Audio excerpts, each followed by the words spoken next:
I gotta do it now because next year I'm gonna go overseas.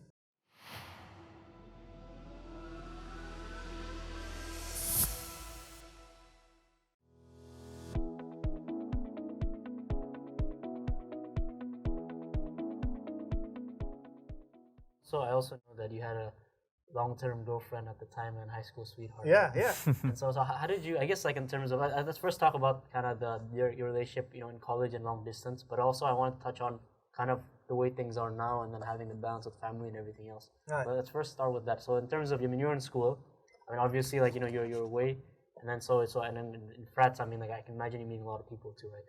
And so what was that experience like, and how did you get through that? Yeah. Actually, I met my future wife when I was in high school. So she transferred from another school. So she joined the school, and it was in the SMA 1, yeah, first year of high school. Yeah, first year of high school. And then at the time it was like we became friends on the first year and second year. And at the end of the second year, I started getting falling in love with her basically. So I at the time I was like, I gotta do it now because next year I'm gonna go overseas. So either I'm gonna make it or break it. Might as well I might as well know her answer. So it turns out she's okay with me. So we hook up. Okay with you. Yeah, okay lah. So we hook up, and then at the time we know what we were facing with. But I don't know. It seems like I've met my soulmate. I mean, a lot of my friends keep teasing me. It's like because she's my first girlfriend, basically. So I don't have any other girlfriend. So a lot of my friends are keep teasing me like, how do you know she's the one? You only have one. Yeah. So, but yeah, I know she's the one. And so, based on that, we still managed to do long distance relationship in 2.5 plus another 2 years. Yeah, I think because inherently I'm an idealistic guy. Probably I'm idealistic, so if I see that that's the goal, so I go after it. So and I see that at the time my girlfriend, she was my soulmate, so I have to do everything to keep that, to keep that, to be faithful and so on. Yeah. So how do you know that she is the one? Right? Answering that question. Yeah, you pretty much read my mind. Yeah, that's a $1 million question. Yeah.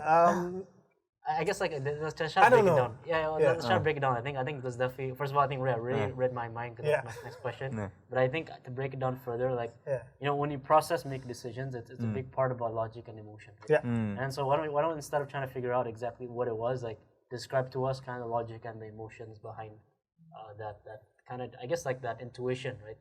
Kind of anything that she's the one. Probably it's because we think alike. I mean, we can.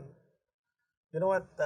When we were dating, for example, like in high school, I pick her up and on Saturday afternoon, right, at 5 p.m. And we didn't do anything. We just drive around Jakarta until 11, and we just talk. That's it. Or sometimes you just stop by and grab something to eat, and then we just get in the car. We just drive around Jakarta, talking for like 6 hours. That's it. So that's probably why I know she's the one. I mean, we connect. Everything just flows very well. Yeah, that flows very well. Yeah, and even till now, I mean, like when her she's a twin. So when her, for example, when we're two families, like my family and my my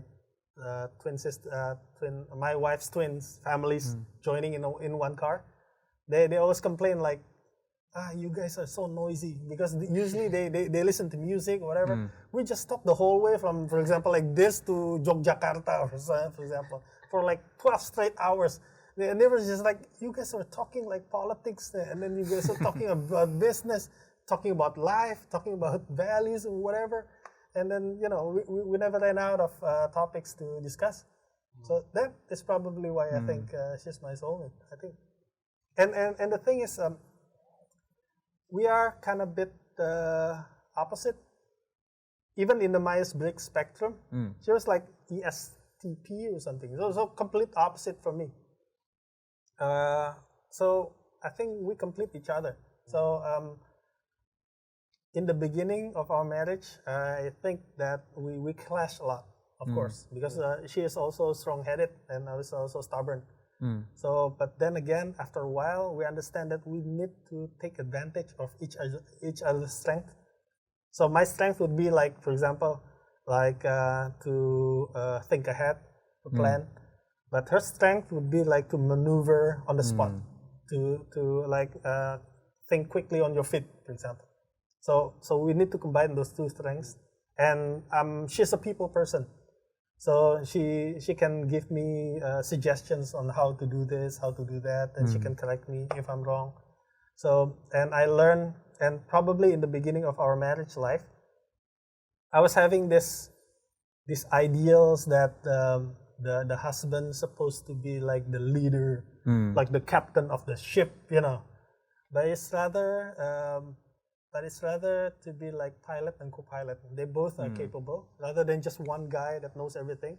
Because that's basically our parents, my parents at least, and her parents. I mean, the husband is the know-it-all, the strong man in the family, the captain of the family. But at least in my family, and there's no clear. Both of us are pretty much at the same level, but in a different roles.